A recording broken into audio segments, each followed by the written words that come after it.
We like to specially thank Mr. Ahmad Ali, past president, BCIC, and managing director of HR Cornucopia.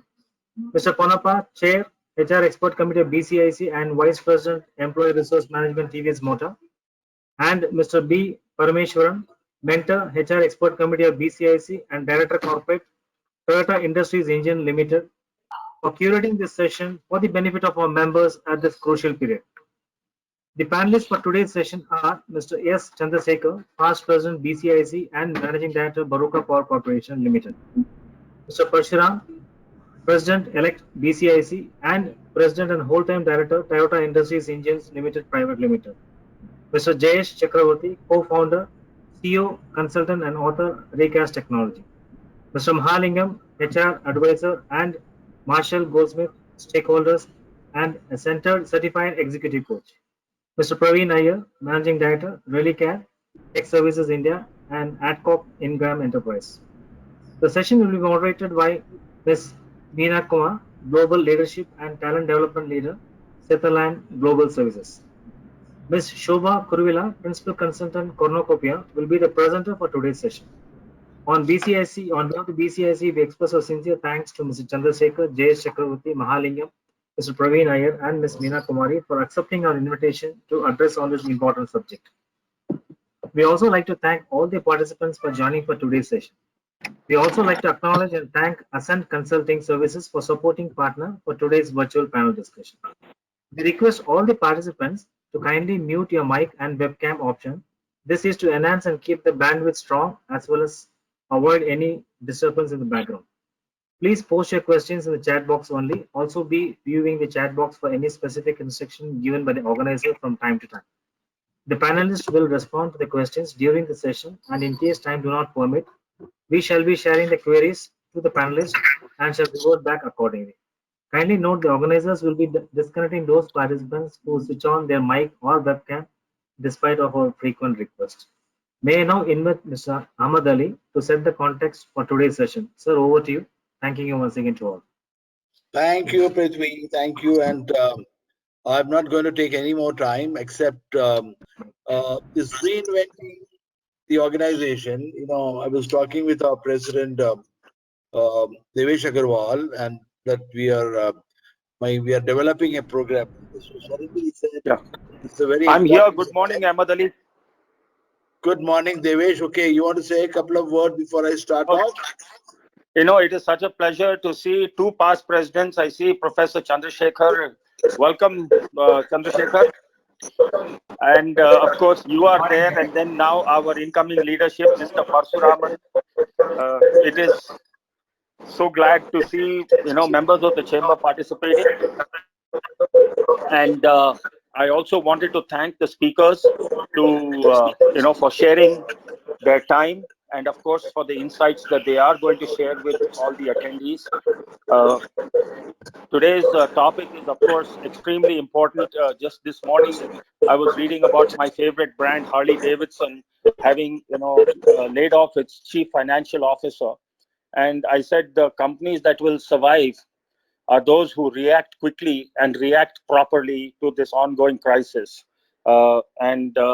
I think reinventing the organization, COVID is forcing a lot of methods and, you know, rethinks of ways of doing things. And this is a very relevant topic. I want to thank Ascent for partnering with us and making this webinar a success. And thank you once again to all the speakers, the participants, and the Secretariat. Great. So it was this prompting and initiation that says that you know, I didn't want to do it publicly like this, but we are going to bringing up a program on reinventing organizations. But yes, I was very fortunate that my friends, especially they are immediately, without even a blink of an eye, agreed to be on the faculty. Thank you. And you know, unfortunately, today happens to be the 30th day of 30th death anniversary day of death day of Mahalingam, and there's some puja, and so lucky and fortunate to have Mr. Bhaskaran replace him. So Mahalingam is not able to join, but in his place is Bhaskaran. Okay. who I don't want to introduce the faculty because I think that's the job of the moderator. We are indeed lucky to get Meena, who's been doing extremely well as a moderator for many other occasions I've seen her. And of course, to set the ball rolling, I now invite Shobana to just share a couple of slides on what is this whole thing about. So Shobana, over to you. Then Meena will take over to conduct the webinar. Shobana, on to you. Thank you, sir. I'm just sharing my screen right now. I'm just going to put it on the slideshow mode.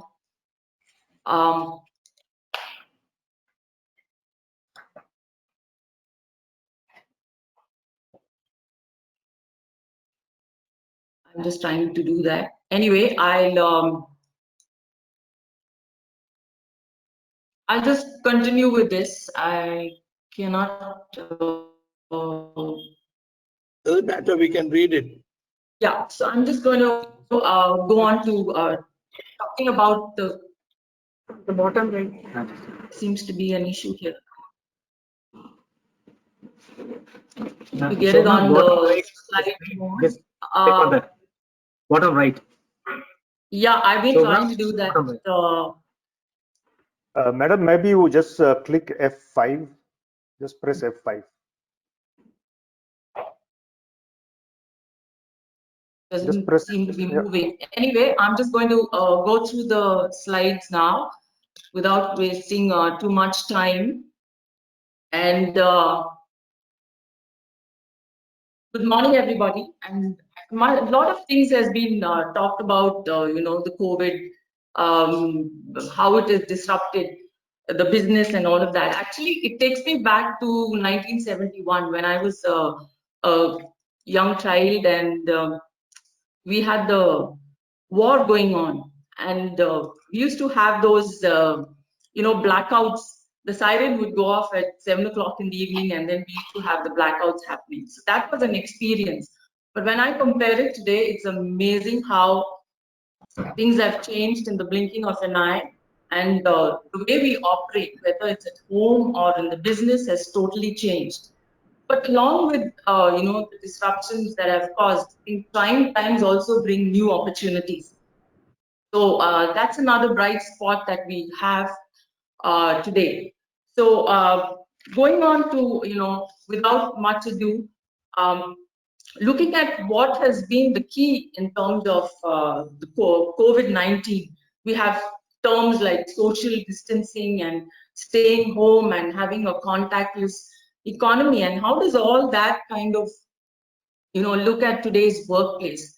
So how do we reimagine today's workplace? And all organizations are grappling with this. So continuing with how do you get on with the business? Now it's almost 2.5 months that we've had this problem. It came on in January very slowly, and it's now hitting its peak, but we don't have time. We need to reimagine how our workplaces are. So going on to the next slide, we looked at, you know, what are 3 things that as organizations, maybe we can reimagine, our areas that we really need to focus on. And every company is going to have its own story. It's not that one size will fit all, because every company, the way they do business, the way they you know, work is going to be different, whether it's a IT sector or it's the manufacturing or the engineering or the healthcare. So that's important. And how do we do this is something that we discussed today, and we're looking forward to our panel members, you know, to give their views. So having said that, we've looked at 3 key areas where, you know, we feel that there could be some kind of reinventing that can happen in the organization. So today we're looking at a structure where we are working with a distributed workforce. You have people all over your organization. You have people who are sometimes who have gone back home, who are working from home. They don't want to come back. They have the technology that will enable them to perform the same way they would have done at work. So you have you know, people across locations. You have different kinds of workers. Today you have gig workers, you have permanent workers, you have contract workers. So how do we manage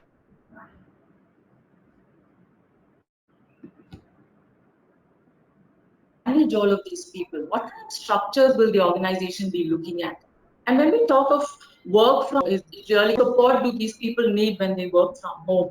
So all of this, and the organization also has now an open, what should we say, a talent pool across locations. So how do they manage that as well? That's another important area. And when we look, what kind of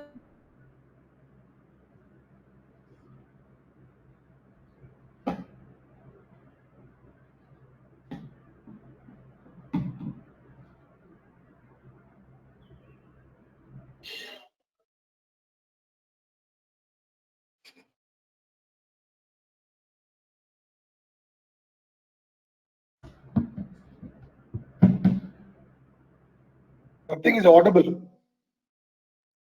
Nothing is audible for the last 5 minutes. Rupa, can you check what is going wrong? Nothing is audible, please. Sir, maybe internet drop at her end. Sir. Yeah, it appears like that only. So one request is, other than speaker, all of us can switch off the video and audio. Then only it will work. So I think I will jump in. This is Meena Kumar, and am I audible? Yeah, you're audible. Yes, You're audible. You're audible. Yes, ma'am. So I think, while we look at structures, there are a couple of other things that tag alongside, which is on people and processes. So, much has been spoken about what we need to be doing in terms of people, what we need to be doing in terms of processes. And through the journey today, in the next, 45 minutes or so, we will delve on certain aspects that we can touch upon in these two areas as well. So, Shobana, are you back? Otherwise, we will jump into the session. Meena, you carry on. yeah. Jump into the session. Yeah. Okay. Okay. Yeah. All right. So, it's very, very, I'm excited about introducing this August panel today. It's a privilege, not every time do we get such a wonderful panel. Today we are also speaking on a very relevant and contextual topic, which is reinventing the organization. I will be your host and panel moderator for today. And, much has been spoken about the COVID situation. I mean, it's like, how are you and what are you doing? And the next question is, I hope you're safe. It's become a normal. The new normal is hitting us. It's not only hitting us, but we also see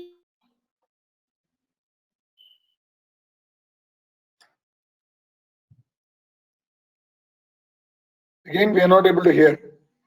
I think all audio videos should be closed. I have seen this problem when I did many webinars for BCAC. Better to close all videos and audios except the speaker.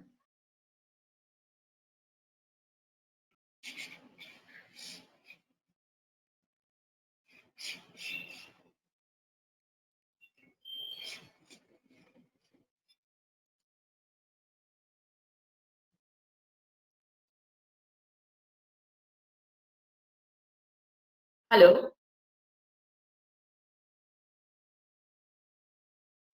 Hello.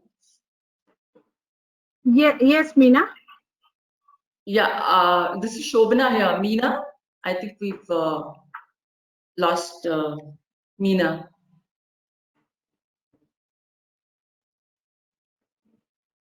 Hello, Meena? Shobana, just carry on. Yeah. So just as we were talking, it's, should we just go into the panel discussion right now? Hello? Yes, please. We'll just start with the panel. Yeah. So I just like to throw this question open to the panel in terms of,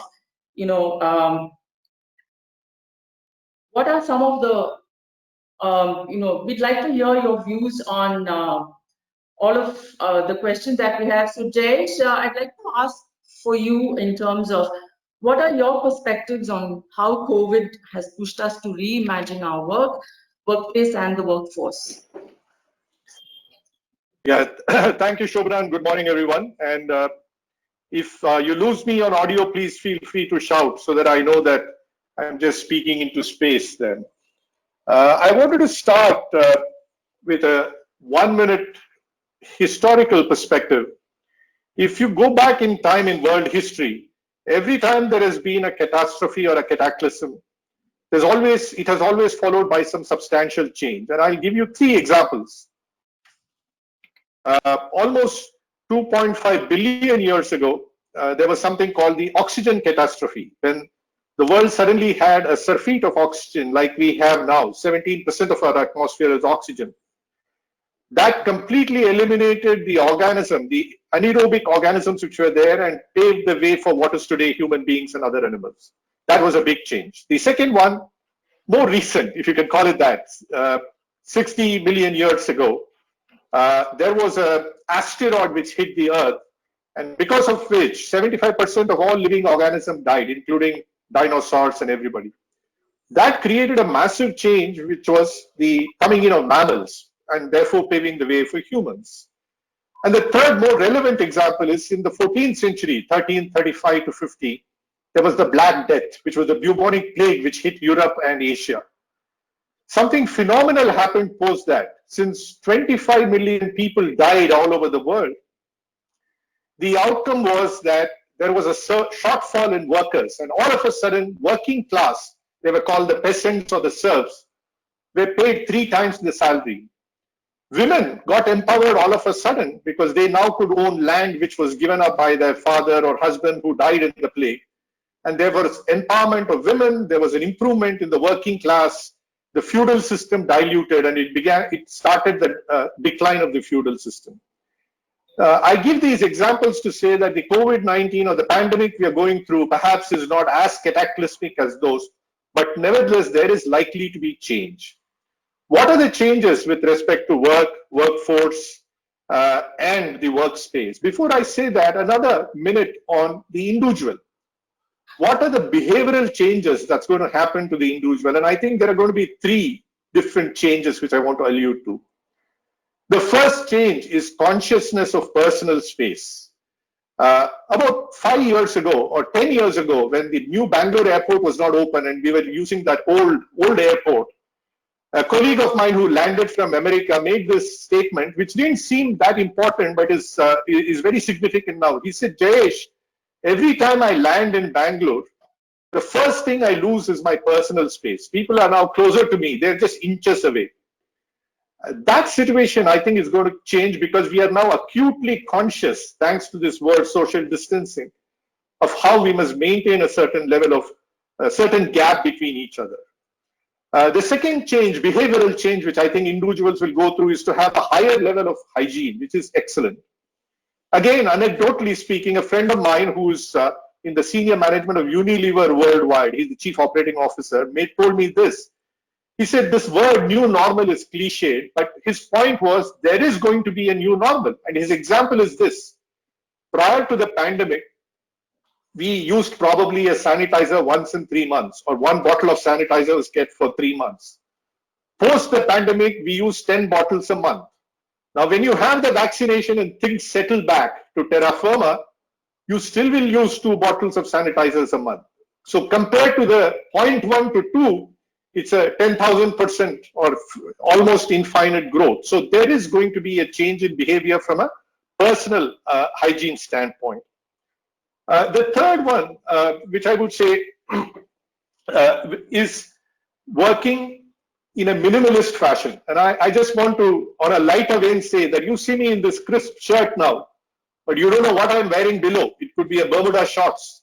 All of a sudden, the need for wearing your jacket, the need for traveling in a car, and all of that has substantially come down.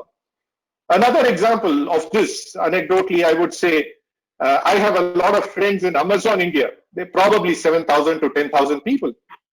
All of a sudden, everyone is working from home for the last 3 months, and they will continue to work till December of this.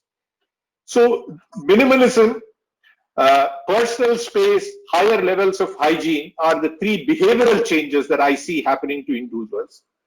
Now, lastly, the last minute, applying this to workforce and workplace, what are the changes I see? One, distributed working is going to become a norm. This does not mean, I've seen some brethren of me from large IT companies saying, oh, we are ready for 90% of our people working from home. No, I think that is a knee-jerk reaction. But forever, the workplace will change and people will start working in a distributed fashion. That could be from home, that could be from out location, could be from geographical spaces in north, east, west, south of Bangalore set up for them to work, and so on. And since Mr. Ahmadani and the HR colleagues are here, I would say this will gain a lot of strength because for once, the HR person and the CFO of the company will agree on a matter which they've never done historically. The CFO finds, take Amazon India, for example, they may still be paying World Trade Center all their lease rental as per the contract, but look at the saving in transport, look at the saving in refreshments, in power, in so many things. And I would not be surprised that their profitability, or shall I say, lowering of losses will be the order of 30-40% because of this working. The second thing I would say is emphasis on brick and mortar as a workspace will come down. In some ways connected to one, but we always talk of grandeur in terms of, I opened this office in Manyata, in EGL, I have 1 million square feet, and it's all air conditioned and so on. I think inexorably and inevitably that will change forever, and therefore real estate, commercial space is going to be very different. And you never know. Lastly, with bullet train coming from Chennai to Mysore, no longer do you need to stay at your home in Basavagudi and work at Manyata or EGL. You could well be in Mysore and still work. Lastly, I would say these are two things with regard to work and workspace. And lastly, with respect to workforce, I would conclude by saying that there will be a change in terms of expectation from professionals. It will be far more sharp and outcome based. So there will be questions on will structure, processes change. It has to change enormously because you are no longer worried about how long I'm sitting in front of a video or a terminal. You are worried about how can I deliver. Last line before I conclude and give it back to Meena, I would say it's wonderful to have in the panel a person from manufacturing. We have a person from the energy sector. It is horses for courses, different sectors, and I represent services because I've been there all my life. Different sectors will treat this differently and will calibrate it differently. I hope that was a good introduction, Meena. Back to you. Beautiful, Jayesh, as always, such a crisp articulation. And what I hear you say is, yes, there is going to be a shift in workplace and workforces. But what I hear you loud and clear share with us is that maybe it's time to go back to a Spartan life with less luxury that is much more holistic. And that's what we're experiencing today as individuals and as leaders in organizations. I particularly loved this concept of consciousness of personal space, very, very different and very, very beautiful. And I request, Parashuraman to add to this. What are your thoughts on this, sir? Yeah. You're able to hear me? Yes. Yeah, very good morning. I think rightly said by Mr. Jayesh, I think it's going to set a new paradigm in whatever area we think, be it the office space or the manufacturing sector or any service sector. I think from the manufacturing sector, in fact, we are seeing lots of breakthroughs. In fact, typically working from home is very common in the IT sector. So for manufacturing, it's a big, initially shock to us. But after 3 or 4 months of experience, we realize how efficient it is. In fact, none of us are used to working from home. And so in manufacturing, working at Gemba, we call it in Japanese parlance, means that the point of action is very, very important. especially a company like Toyota, where we believe in Ginti Gembutsu is at the workplace, at the point of action. In fact, all our meetings, be it the safety meeting, the quality meeting, the production planning meeting, are all held in the shop floor with all of the top management. We just go to the actual plane of occurrence and try to understand the problem by ourselves. Now, getting used to working from home, it's a new set of experience, but a lot of learnings. For example, we started the virtual Obaya, which means we are trying to take the video clipping live and trying to see what's happening. So, such kind of actions are improving now. In fact, recently we had a Asia Pacific meeting on the unit operations. Normally, this meeting will be held in one of the countries, either in Thailand or Vietnam or Philippines. This happens every 6 months. So the first time we had it online, and it was a wonderful experience. First of all, logistics was completely eliminated. Hotels, no luxury hotels, logistics. And we had virtual Gemba, which means we had a live shoot of what's happening and we could easily understand. And interestingly, such big meetings, it's very difficult to manage people. The senior person is the attraction. But here, everyone is equal, which means all of us have the kind of equal opportunity. And I literally created breakthroughs. I would see that digital technology and digital manufacturing would go at least 10 years again. I have a feeling this rapid 3D printing would attain a huge significance. And all these technologies, 3D printing, big data, and the quantum mechanics, and analytical tools, all integrate into a new set of manufacturing, where remote working would be a common norm, and using more of robots and cobots. Cobots is human assistant with less manpower. So this is going to bring a new set of manufacturing ideas, and this will take the world to a newer destination. Of course, we need a lot of newer skill sets, and we need to equip people with the newer skill sets. But nevertheless, people will become seamless. Even manufacturing, I also feel that people can opt to work in different organizations depending on the workload. I think that scenario will set in very shortly over a period of time, given this kind of situation, if it is likely to continue. Thank you. Beautiful. So I heard you say about the new paradigm about which every leader in every organization is talking. You spoke about, the virtuality of the world that even manufacturing is adopting. But what I hear you say is the new need to adapt and be agile to what is shifting and changing. Thank you so much, sir. Praveen, this question is to you, and lovely to be reconnecting with you again. I remember you as a very positive and full of energy. So, taking on from what Jayesh and Mr. Parashuraman said, given the scenario of a distributed workforce and the opportunity to tap talent pool from anywhere, there is no restriction now as to where they can really hire from. How do you think, employee engagement and employee experience will evolve? Do you see it changing, shifting in your sector? Good morning to everyone. Thank you, and thank you, Meena. I have experience, and I look after the manufacturing as well as the services space in India for my partner company from South Africa at Koch Ingram. But I'll stick my experience more to the services part, because the manufacturing part is headed by my other colleague who is more closer to it.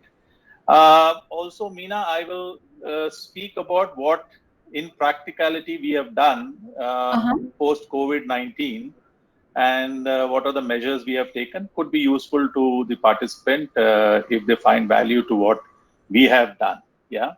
Now, it could be, I could say work from home actually has become an old concept now, because, last 6 months we are with COVID-19 and everything, everybody and everyone is working from home. Now, the question, we have moved from work from home to how we work from home and what we work from home. That is where we are now headed to, because work from home has become the necessity. As I speak to you, in fact, we are going in for another 4 weeks work from home for all our staff from tomorrow. Now, the space that I operate here is we are offering pharmaceutical high-end technical services to our principal customers in South Africa and also to many customers in Europe. Many my customers there and also my principal customers, in fact, they have the system of work from home even prior to COVID-19.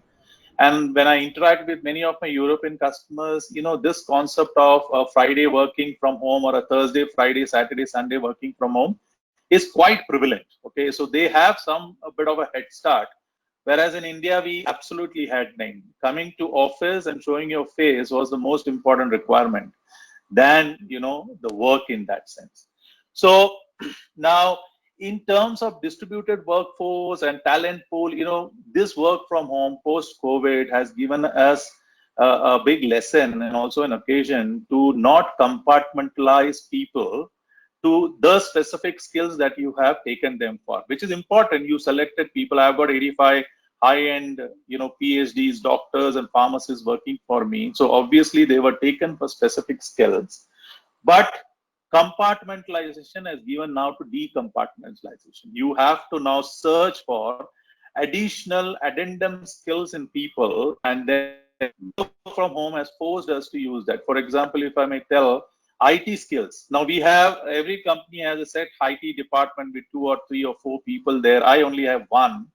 And with a work from home scenario, it was just not possible for one person to service IT requirements of so many people who wanted to work from home. So we found out from a distributed workforce and from the common talent pool that there were more than 4 or 5 of them who had a very good working knowledge of IT, and we could use them to ensure that they could support the other team members to work seamlessly.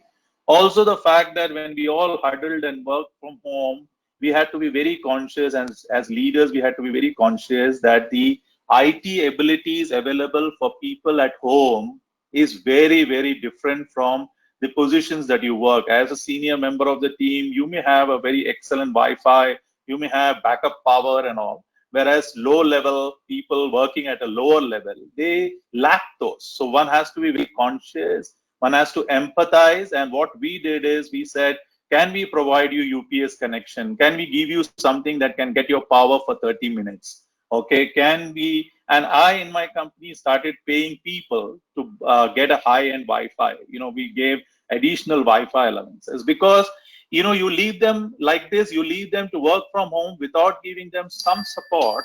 This is not going to happen because differentiated capabilities of people will ultimately affect the project. Now, we also work on a project basis. So what we decided work from home, that we can't now have a very strict project-based working situation. We differentiated and we got people to join projects, exit from project, and wherever they had capabilities to bring the new capabilities in, because this very rigid hierarchies will not work from a work from home environment.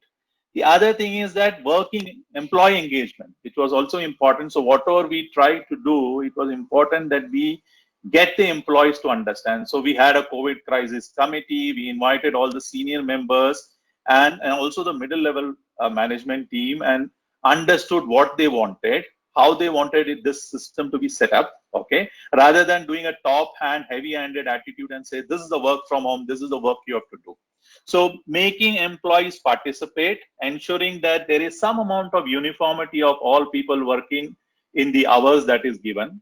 Also ensuring that because you're working from home, neither you nor the employees overdo it. We were also keeping a track of that.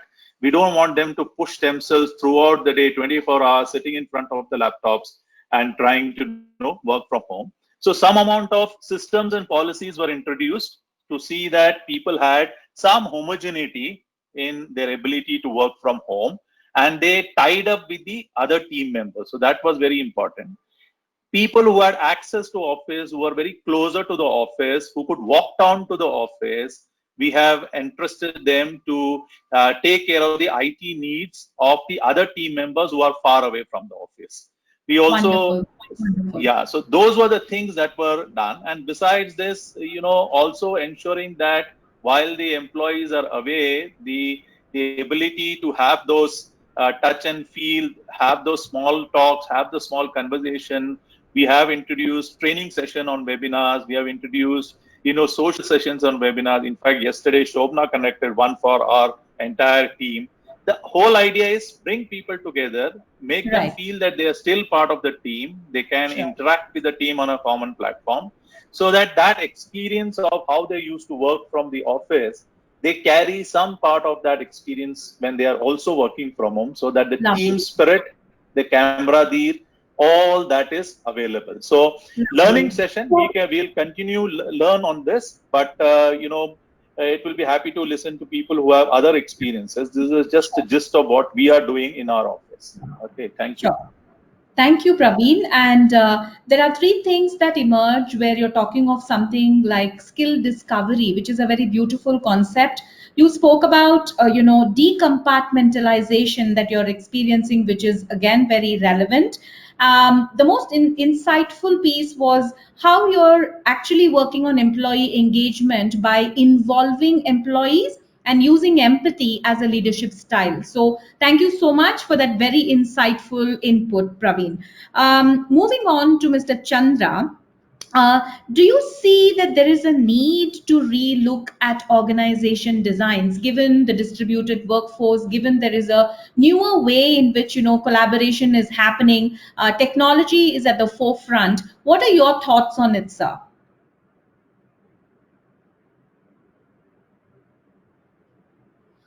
Mr. Chandrasekhar, are you on? Yeah. You are able to hear? Okay. Yes, right now, yes. Yeah. Thank you, Neena, for this opportunity. And so some of the panelists have covered some of these, touched upon quite a lot of these things. But running a company, I have just listed out what the most important for us today is near-term survival. Yeah. Till March 21st. Till March 21 is what we are looking at and planning, and whatever we are doing is to keep afloat till March 21. And the key issues, given that, the challenges, health precautionary advisories, travel restrictions by government, travel and hotel stay phobia of employees, expertise cannot move to the place where you really want, morale of employees because of the salary going down or reduced, or unemployment fears. So many things are actually psychologically affecting the whole cycle of thoughts and production. So the key issues here is continuing operations and achieving reasonable capacity to sustain the organization health till at least March 21. The number two, ensuring financial stability through infusion of funds, and at the same time balancing expenditure and receivable cycle. Otherwise, we'll get into a serious cash flow problem. And for no fault, we have to shut it down. And the last, of course, because of this pandemic, ensuring effective controls for health and safety of employees, 24/7, wherever they are, to ensure productivity. So when I look at these three for our organization, just to throw what we are a 321 megawatt green energy company, having an asset base of 2,200 crores. But the uniqueness of the company is we are delivering this energy through 25 separate installations spread in Rajasthan, Haryana, and Karnataka.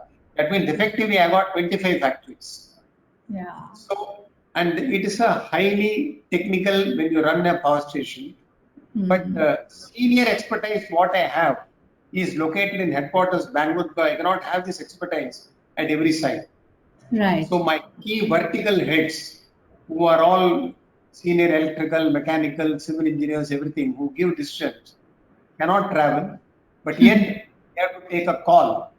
But suffice it to say, the last 2.5 months were a great challenge, but we overcame to digital and so many other things, making available this expertise at the plant level to the digital part of it, and ensuring that 95% of the company's plant and machinery is operational for this monsoon and wind season. Beautiful. So that is what we have achieved with this. And while doing this, we had to employ contractors and so many things. Nearly 450 people had to work. But believe me, we put a standard operating procedure in such a way that, touch wood, till date, I didn't have a single COVID infection in any of the 25 installations, in spite of operating in so many places. Lovely, lovely. Okay. I think Beautiful, so wonderfully summarized, Chandra sir. And I think there are three aspects to design that you indicated. One is more around the psychological design of the organization that will have an implication going forward. Second is more around the financial design that the organization needs to really reinvent to stay afloat. And the third aspect is, the physical design, physical well-being that leaders have to cater to in times such as this. You also touched upon distributed workforce that's working wonderfully for you, while many organizations are still learning the ropes and trying to go up. I find there's so much maturity in the processes that have been adopted, and I think with your leadership, it's only going to rise beautifully well in the organization. So thank you so much for those insights.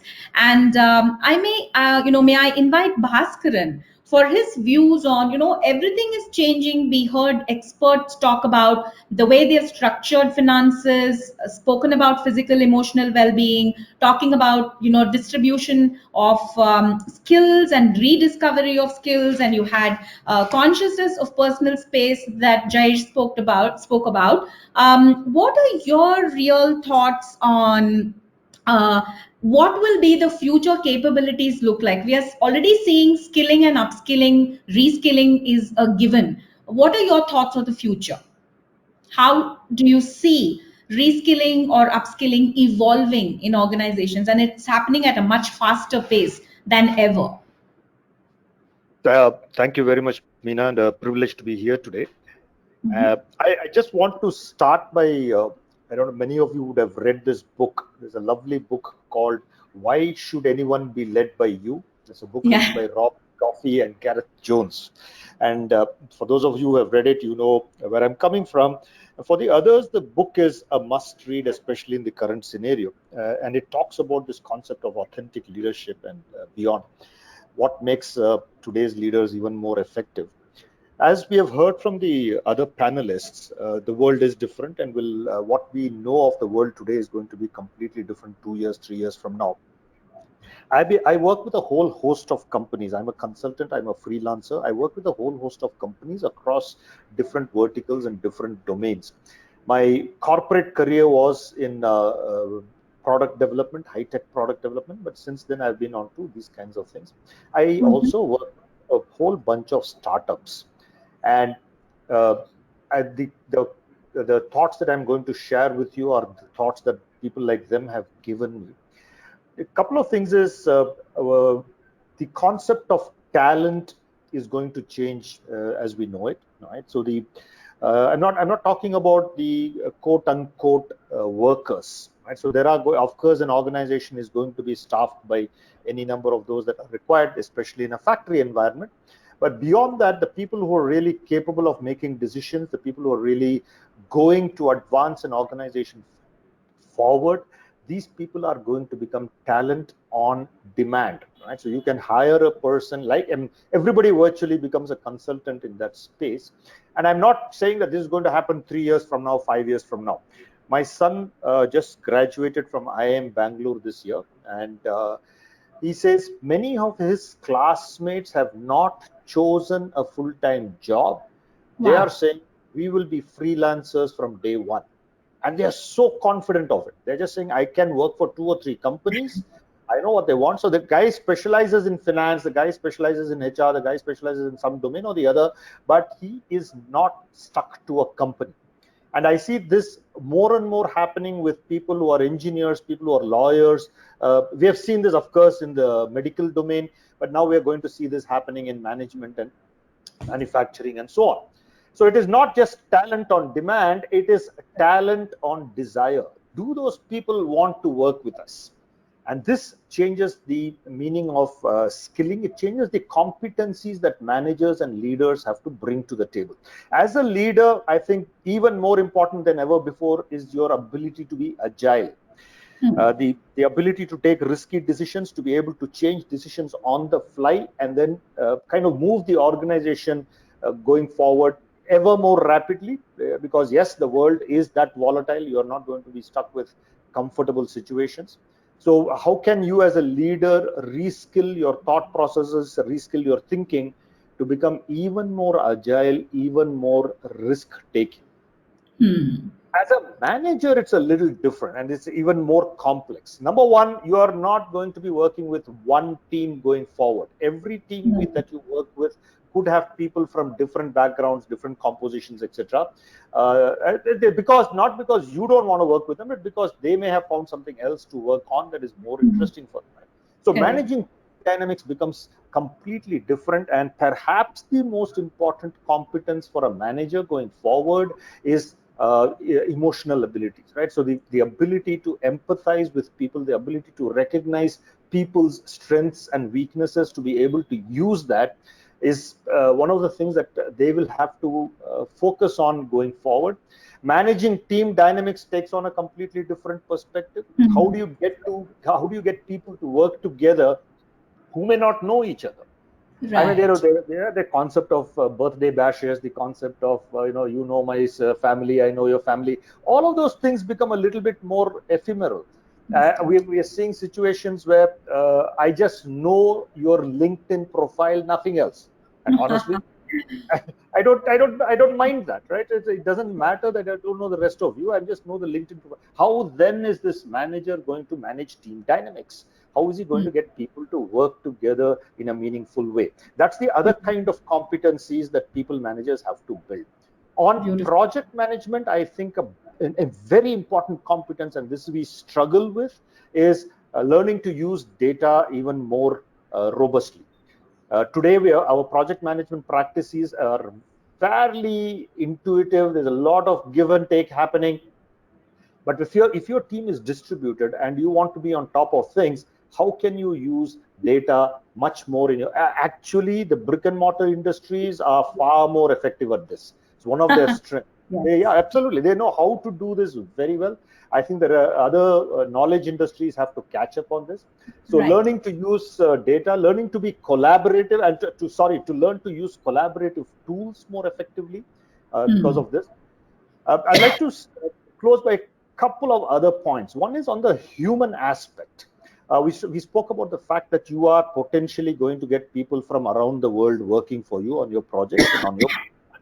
This takes on a different. First of all, the manager and the leader must begin to understand the laws of the land across the globe, right? So if I'm going to hire, and I've seen this with one of the startups that I'm working with. This guy has hired a mathematician from the erstwhile Eastern Europe, and he has hired a data science engineer from the US. And it's part of his team, right? So as far as he's concerned, they're just working for him. They'll work for him till the project is done. But now he needs to understand the law of the land in those countries so that these employees are treated fairly as well. And that's something that we're not used to doing as a Correct. Second, perhaps even more important thing is, and we have seen these cases now appearing in newspapers and so on, the word harassment takes on a new meaning. Right. How will we learn to, how will managers, how will leaders learn to respect individual time and individual space?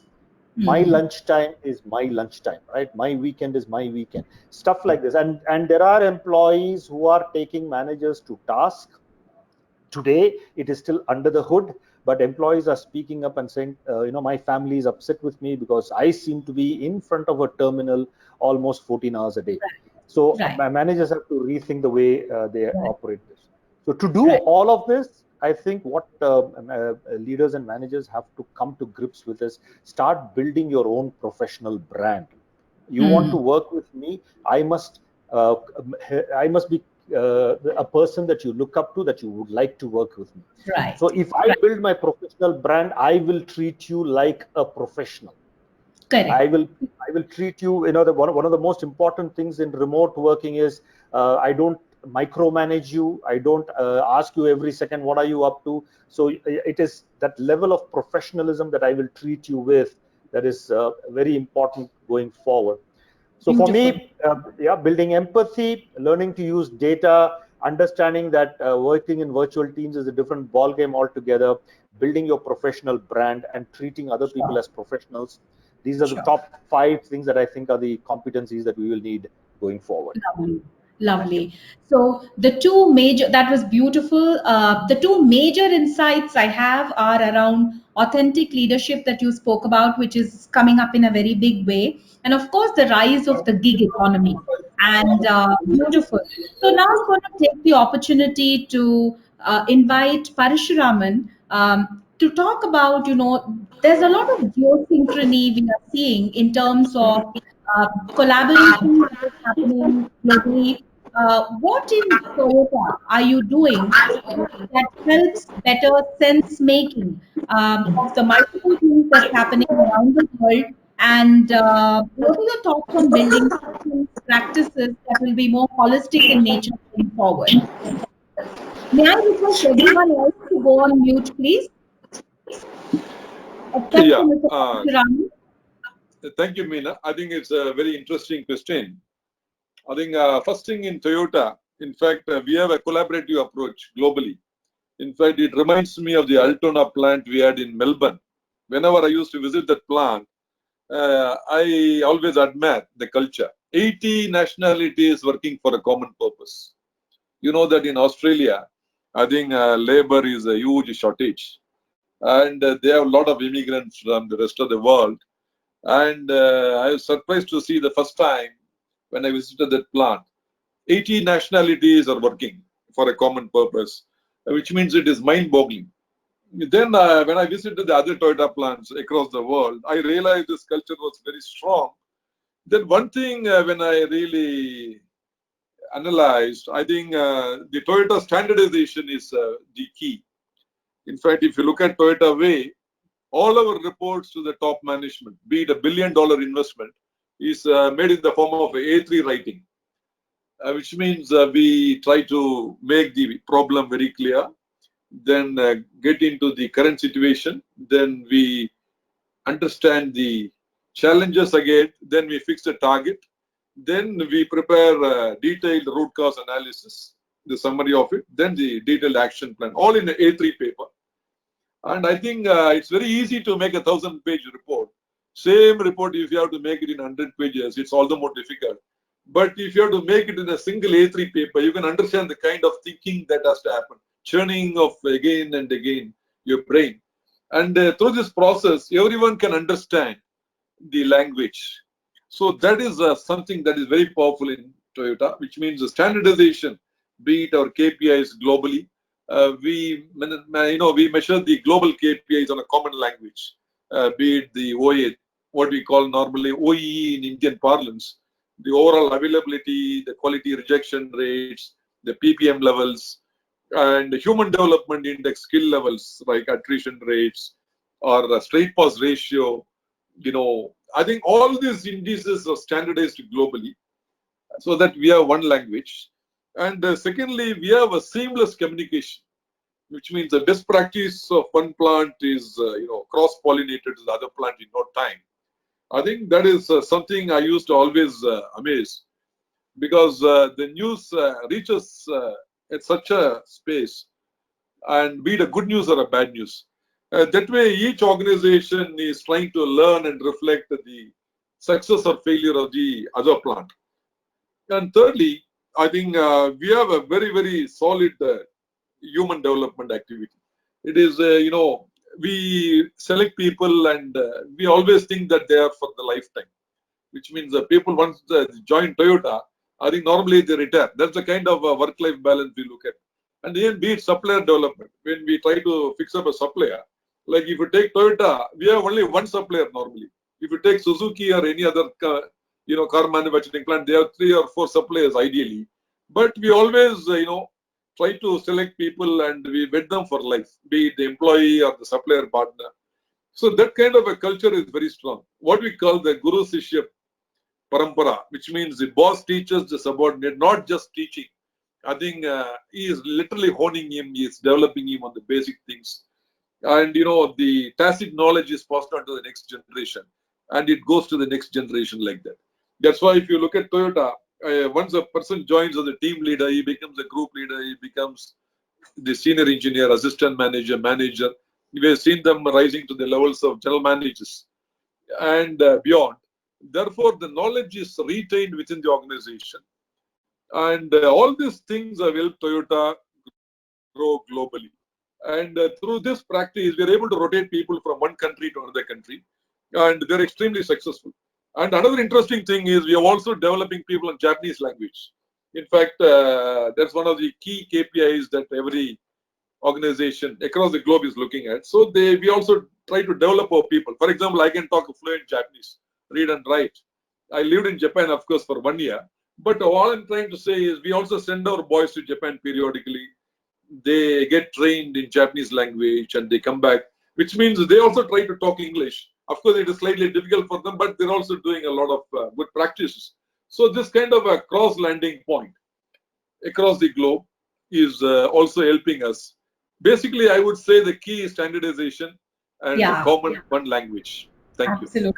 Absolutely. Thank you so much for those very, very insightful thoughts. So what we hear you say is you have a very strong Toyota way of doing things, which helps a multicultural environment sustain. Also a beautiful concept of partner for life, which is probably something I am hearing for the first time. And you also spoke about the Guru Shishya mentorship approach that Toyota has in building leaders. So, we've heard a wide variety of perspectives today that ranged from designs around physical, emotional, and financial design. We spoke about consciousness of personal space, the need for being adaptive and agile, distributed talent, and rediscovery of skills in individuals, empathetic and authentic leadership, and also the rise of gig economy. I think it was a beautiful session with so many expert insights. And now I would like to open up for questions from the audience for the next 5 to 6 minutes. And if I can request Rupa to read out the questions, and if it's addressed to a certain panelist, you could just probably address it to them. Over to you, Rupa. There's a lot of disturbance, so if we could all mute ourselves except for the speaker, that would be great. Rupa, over to you.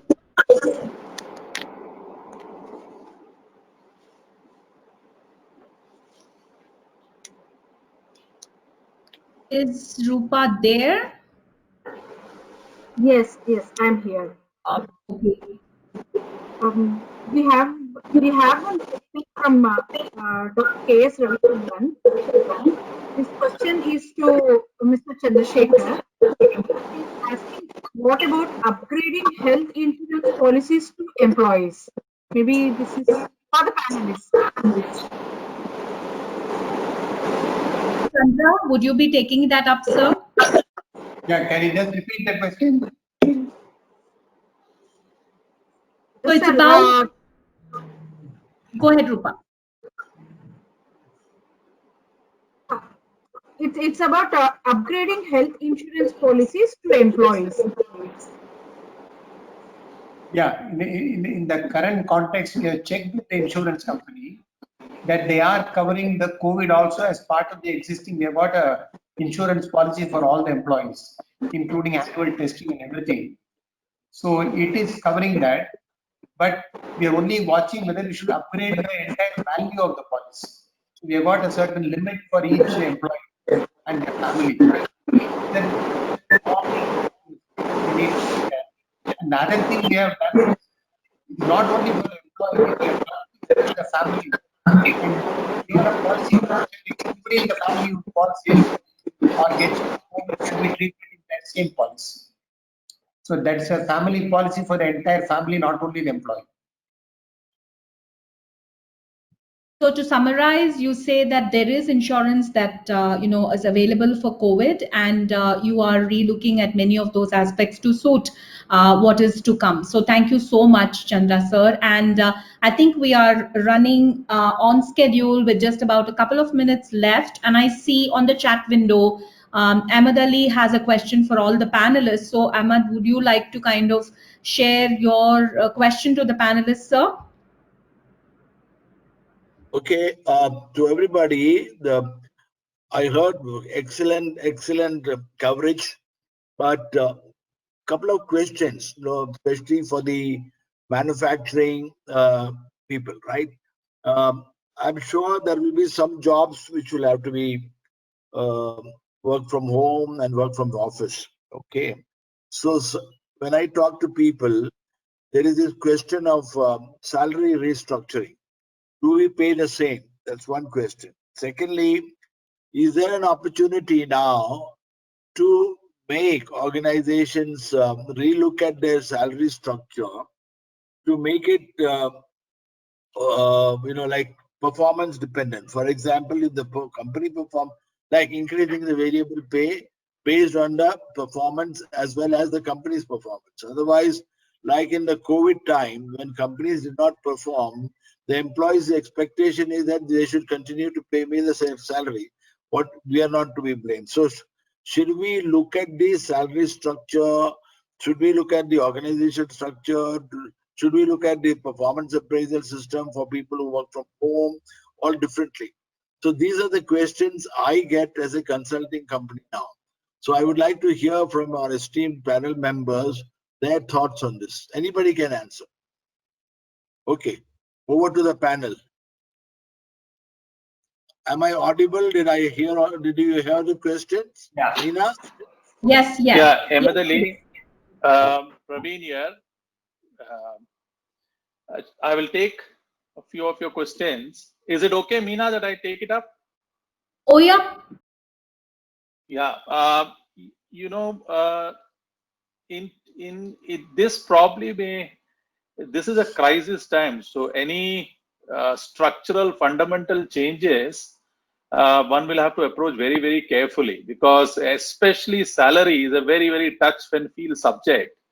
Any distinction to be made between work from home employees and work from office employees, is fraught with a lot of, risks. But however, having said that, India, like our colleagues and counterparts overseas, and we do work for overseas people, where they have a very established system of a flexible pay and fixed pay. I think at some point in time, large part of the Indian companies will also have to look at it very, very closely. For example, in our manufacturing unit, we have a very successful variable pay annual incentive running for the last 10 years.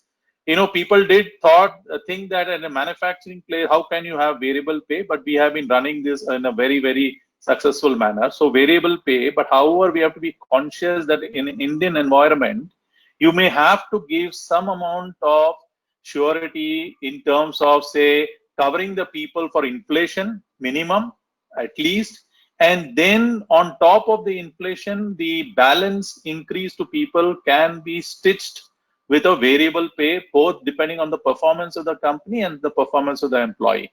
And if that something is workable, then a new appraisal system wherein you do a performance appraisal linked to variable pay can be rolled down. So I think if not today, if not because of this crisis, I'm sure Indian companies at some point in time is going to move forward where there will be a fixed increment linked to inflation. I am not saying full inflation, but linked to inflation, which protects your basic standard of living, plus a variable pay on pre-decided parameters like profitability, quality, delivery, customer service. And that together with a good performance appraisal can be the new way of working with employees, which could both protect them and also encourage them. Can I just join in, just add to the comment? Yes. Yeah, please. Yes, please. Yeah. See, right now, it's a question of a big psychological impact on the employees. So at this juncture, to do anything about salaries, restructuring, firing, those kind of things is really going to be counterproductive. So I think till about March, we don't want to do anything. Only thing we have done is we have frozen the salaries and we have said no increments for this year. That is one thing. And the second thing, insofar as people who are working from home, or like a Bangalore office works only from 11 to 4, whereas our plants operate 24/7. So I don't want to touch any of these things because the Bangalore people are available 24 hours of the day in the house. So anytime, even the night time, the plant trips, they can be woken up and they need to work. So at this point, to tell them that no, you are in the house, therefore your salary will be reduced. So that we said is not a right approach. So we are just doing what I would think psychologically ensuring that the employees deliver what they are doing, in spite of their having a fear of this pandemic catching up upon them and their families at any point of time. So we don't want to hurt them very much more than. Maybe look at it after the March 21st. Beautiful, beautiful, beautiful. So I think that was a beautiful summarization and a wonderful close to today's discussion. We overshot by 2-3 minutes. So thank you for joining in, and back to you, sir. Yeah, I think, back to you. It's been a great way we can very important for organizations to use. Yes, looking at future, should we look at post time? So the work that always prepared. Anything now and announcing it will be the audio is not clear. Not clear. Sir, you're not audible. Yeah. It's breaking off. Better now? Is it better now? Yes, it is. Okay. Maybe What I'm good for the saying others is, to switch off the video. Thank you. okay, I'll put up my video, but only the mic is on now. Okay, is that better? Yeah, better. Okay. So thank you all for, I think the last part of it was very interesting because this is the query that I had, and that was the reason why I started talking about reinventing your organization. I think it may be a reinventing for the future. This may have to look at organizational structure, work from home, work from office, and what could be the compensation structure, for which some work could be start now, but implementable at a later stage when it does not impact. That's the takeaway I had. So thank you all again, all the panelists. I don't want to name each individual. It has been a tremendous, and what a galaxy of speakers. I was amazed at the number of participants. Almost 80 people joined. That itself is a reflection of the interest of people in the subject. Thank you and all the best. Good luck. Bye-bye. Bye, everyone. Can we have a picture? Yes, of course. Yeah, we can. I can click it in my iPad with all the panelists. Then all of you need to come on screen on your video. That's okay. Right. Am I being seen? I just like to add one key learning out of all this. Sure. Yeah. One is. So we'll just click the picture. Yeah. I just listed about. No, Mr. Ahmadali, you're missing. Mr. Ahmadali, you're missing. Rupa, can you organize mine? I don't know. My screen is not showing. I am putting on the camera, but it doesn't come through. Okay, now? Yeah. Yes. There. Okay. And Mr. Jayesh is missing. So I'll just add some key learnings that as operating remotely so many stations and from the local talent, there are some key learnings I could really get out of all these things. One is, irrespective of lockdowns and travel restrictions, the company can still stay connected and carry on with their business, albeit with slightly reduced productivity. That's one key learning I could get. Then the second thing is, the local talent is more capable than what you think, because they never tapped into it. They strengthened their talent and thought that the wisdom always lies in the senior management. It is not true. So we have rediscovered that at the local level there is much more talent than what you would like to give them credit or as. So that because of this situation, we have to bring people out, and we found, even though they're in their vernacular language or rural, their intelligence level was so high that they could pick up through the video, through the FaceTime, and do their job deliver the result. That was something second learning I could get. The third was, Senior managers are very good. They basically present part and then they can give their ideas and everything. But they never spend time on being articulate, breaking down their DNA thought into smaller pockets for the other person to understand. Create a reporting system so that that guy can come back and give what the manager wants. So this is a new thing we learned. So we have created so many small reports for the people to understand, report back. So the senior managers have to really get into that job of articulation, proper written communication, keeping their thoughts very clear, precise. I think we need to spend more time on creating these kind of formats. And lastly, of course, wherever possible, we are tapped into the intermediate senior local talent. If I got 4 power stations in a radius of 100 kilometers or 4 kilometers, I've taken the senior guy who may be only but being the senior guy, he will write some other plant managers by traveling the distance. Not have to go from here to there or something. So that I could develop an intermediate organizational structure who can take care of certain radius of operation. So these are some of the things which can really help us in moving forward and setting many things right. Thank you. Well, again, thanks, and thank everybody. Meena, you have been a wonderful moderator. Shobana, I suggest that you have a couple of 1 or 2 slides that we missed.